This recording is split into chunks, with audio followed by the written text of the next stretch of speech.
started with a short, ordinary text. Working late, don't wait up. Emily had sent messages like that before, but this one felt off. We'd been married for 6 years, and recently she'd felt far away. Our conversations had grown clipped, laughter almost non-existent, and goodnight kisses had nearly disappeared. I kept telling myself it was stress from work. Still, deep down, I understood that kind of distance doesn't come from being tired. It comes from someone whose heart is already somewhere else. That night, the unease wouldn't let go of me. I grabbed my jacket, got into the car, and drove toward her office, hoping, desperately, that I'd been wrong. Her car wasn't there. I parked and stared at the empty space she always used. My pulse picked up. Maybe she's out with coworkers, I tried to reason. But something nudged me toward the downtown bar she used to love before we were married. The one with low lighting, live jazz, and overpriced drinks. The moment I stepped inside, the music faded behind the pounding of my heart. And then I saw her. My wife sat at the bar in a short black dress, laughing, her hand resting lightly on the arm of a man I didn't recognize. She looked vibrant, alive in a way I hadn't seen in months. Her smile, her posture, the way she tilted her head when he spoke, that warmth used to belong to me. I stood frozen, half wishing there was some innocent explanation. But when he leaned closer and whispered something that made her laugh, I knew exactly what I was witnessing.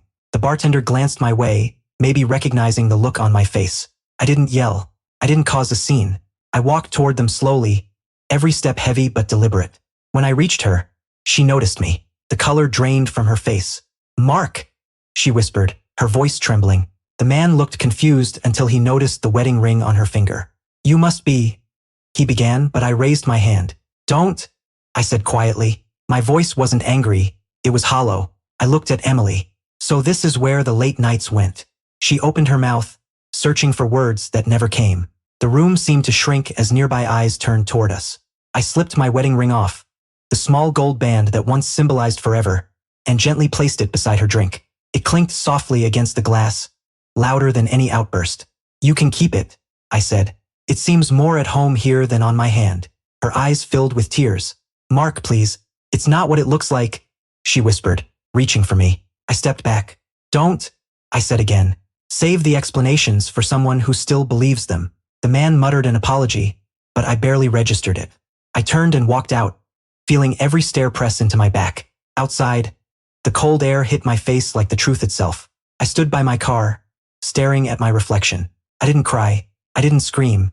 I just breathed, slow, uneven breaths, like I was learning how all over again. My marriage didn't end in an argument. It ended with the quiet sound of a ring touching glass.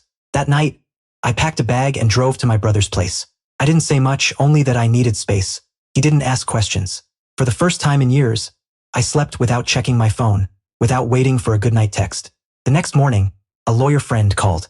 "When you're ready," he said, "I'll help you make it official." I thanked him, my voice barely steady. It's strange how heavy love feels until the moment you finally put it down. A week later, Emily came to my apartment, eyes swollen, makeup streaked. "It was a mistake," she said. "He meant nothing. I just needed to feel something." I let her talk. She cried, begged, promised counseling, change, forgiveness. When she finished, I said quietly, "You should have thought about that before replacing me at that bar." She asked if I could ever forgive her. I looked at her for a long time. "I already have," I said. "But forgiveness doesn't mean going back." Months passed. Papers were signed. Life continued. I focused on work, the gym, and rediscovering who I was before I spent years trying to be enough for someone who had already left emotionally. Sometimes I passed that bar. The lights still glowed. The laughter still spilled out. I never went inside again. It wasn't bitterness, it was closure. Heartbreak does change you, but it also teaches you peace. The kind that comes when you stop chasing explanations and choose self-respect.